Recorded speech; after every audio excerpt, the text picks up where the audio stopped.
Good evening, Danny. So we host Peterborough United here tonight, but we received some somber news this afternoon that there's going to be a pause to any spectators coming into the stadium from the government. What's your reaction to this news? Well, I think first and foremost, the league needs to, have a consultation with its owners and chairman. I've actually found out about the league's decision that if spectators weren't allowed in the ground yesterday, that the league wouldn't start. But I found that out through a managers' meeting that was held with Zoom, which was conducted in part by the chief exec, Michael Tattersall, and reinforced that the league wouldn't start with no crowd by Jack Pearce. So it's hard for me to say what I feel, because it's actually difficult to look at certain incompetence of the chief executive. You can't make those decisions as a league without talking to the owners and the chairman. You don't give that sort of information to managers. Managers don't pay the staff, they don't pay the players, and they don't pay themselves. So the government's decision you have to respect. First and foremost, we have to keep people safe. Nobody needs leagues to be issuing ultimatums that they won't play if crowds aren't allowed back. Crowds can only come back if it's safe. Otherwise, any government, any local authority, any chairman, any safety officer, COVID manager, it's a dereliction of duty. So we need discussion at league level with the owners and the chairman, not nonsense and idle threats from leagues and it being told to managers. At the end of the day, remember, a board is there to represent the clubs, and the chairman and the owners are the ones who pick up the bills. So it needs a full and frank discussion from everybody. My personal view is I'd like to start the league on the 3rd of October with or without a crowd. I like intelligent conversation, that if there's certain areas, one hat doesn't fit all. If you've got, for instance, the R rate at 1 or below, say at Wrexham, and we've got the R rate at 1.8 in Boreham Wood, then Boreham Wood's not going to be able to host a crowd. Why? Because it won't be safe. But Wrexham might be able to. So, I think if we speak to government intelligently and we all work together, then when the R rates are achievable and workable and it feels safe, local authorities and local football clubs can work closely together to find the best way forward. The league's already given us the go-aheads that we can stream our games live at 3 p.m. Well, why are they doing that if they thought we was going to have crowds in at every game? You don't make those decisions. People need to look at what goes on sometimes. I don't need a chief executive making decisions for Danny Hunter and Bournemouth Football Club. I need proper consultation. There's some very, very smart owners and chairmen in the Conference North and the Conference South and in the National League, and we all deserve a voice to see what is that consensus, and then we can go to the ministers, and we can go to our local authorities, but we should be doing it intelligently. And unfortunately, we've seen it many times with this board. 1 minute it wants to be called elite sport when it suits, and we're going to follow everything about the EFL, and then suddenly the EFL, I think, start on the 12th of September and we're starting on the 3rd of October. So where's the logic in most of this? Things don't get thought through.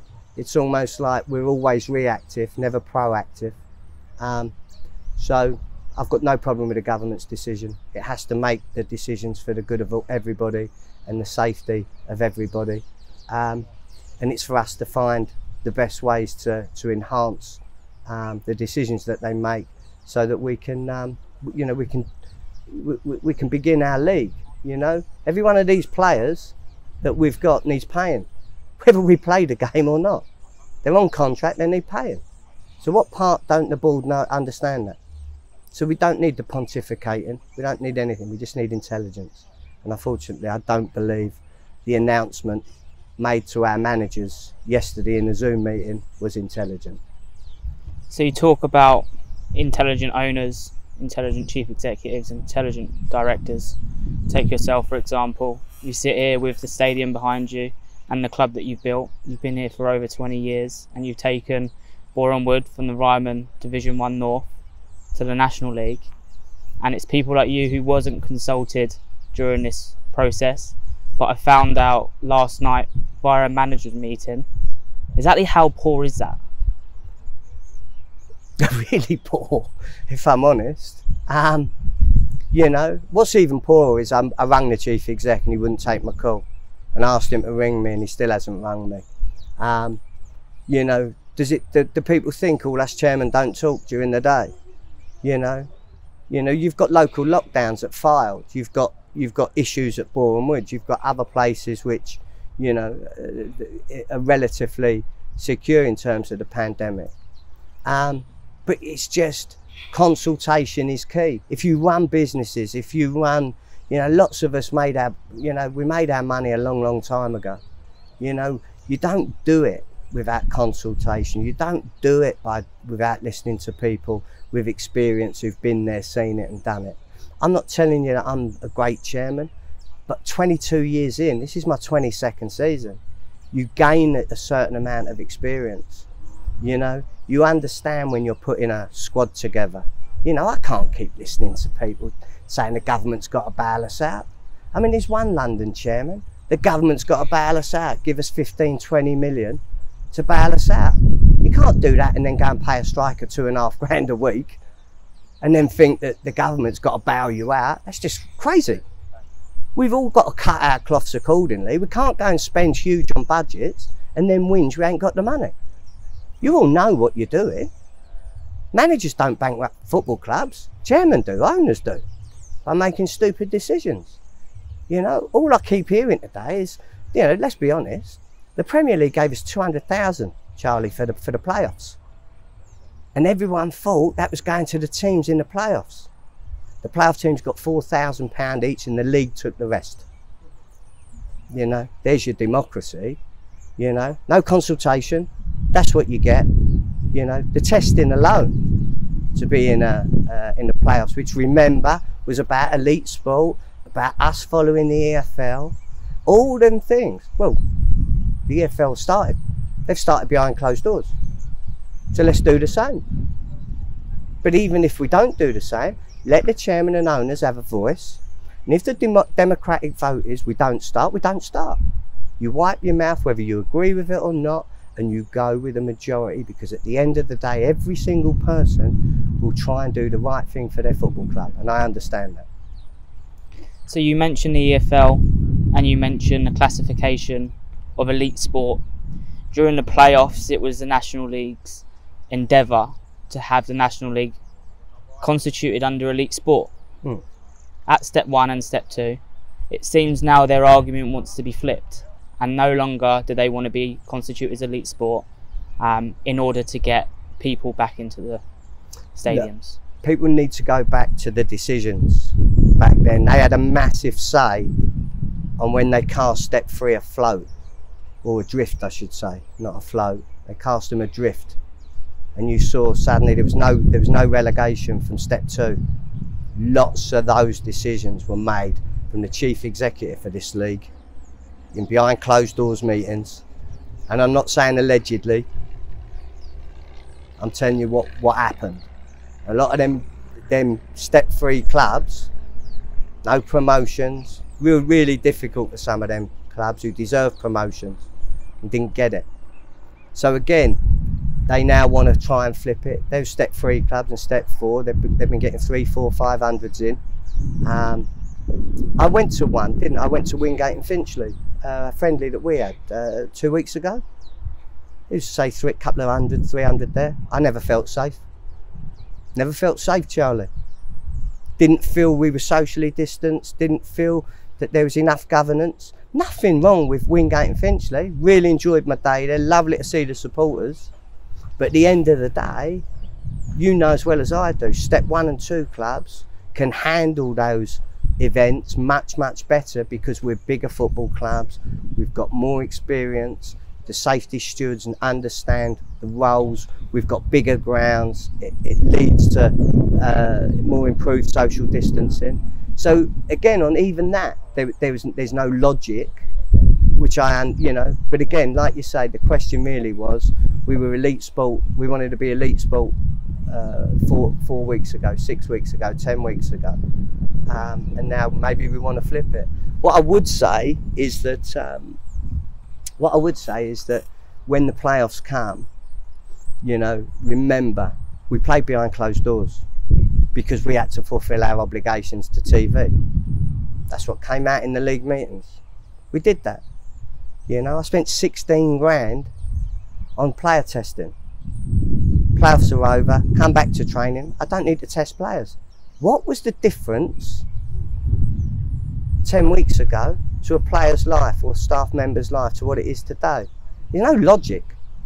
We're playing games here, and the hypocrisy has just got to the point where I'm not really sure what we can do. I mean, there is no consultation, but let's not blame the government here for this. Let's not blame them. They had to do what they've done today. Why? Because perhaps some of their decisions, as you well know, 1 minute we're told to, help out, eat out, and next minute we're told, the R rate's rising. So, there's a balance on everything that goes on. I feel very, very let down by this league. So, in the meeting yesterday, one of the comments that was made was, no crowd, no football. Do you think it should really be as cutthroat as that? I don't think the league have got that right to make that statement, or people representing the clubs without speaking to the clubs. That's the issue. There's a lot of learned people in the Conference North and the Conference South. There's a lot of really smart people at National League level, and they need to be consulted.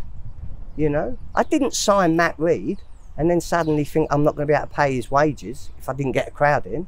I've got all my ducks in a row. Every single thing I made sure I can cover, because that's what you do at this level. You don't go into Tesco's, load your shopping basket up if you can't afford to pay for it. And unfortunately, now we want to start saying, oh, the government's got to help us out. The government has helped us out. And all these clubs who tell you they haven't, they're talking nonsense. The furlough came in, and it has been an incredible help to all of us. Whether that continues or not, that's not for us to say. What I can tell you is, we can't keep asking for handouts, and as I say, then go and sign players for 2.5 grand a week and then think the world owes us a living. I mean, that's just hypocrisy of the highest order.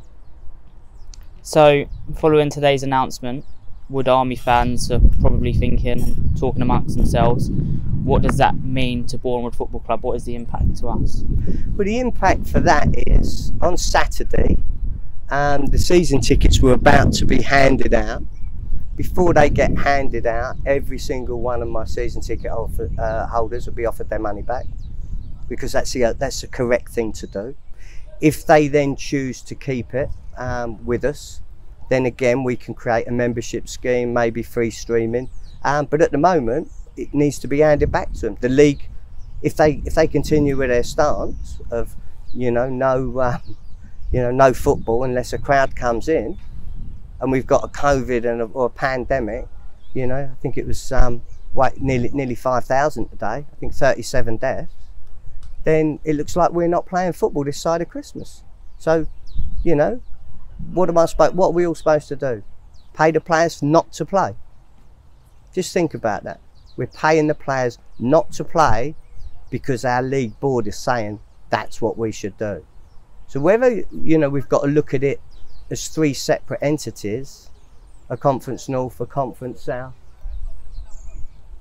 and Yeah, so I think you've got. I don't know is the honest answer how to look at it, but I do think what we do have to do is consult, sit down.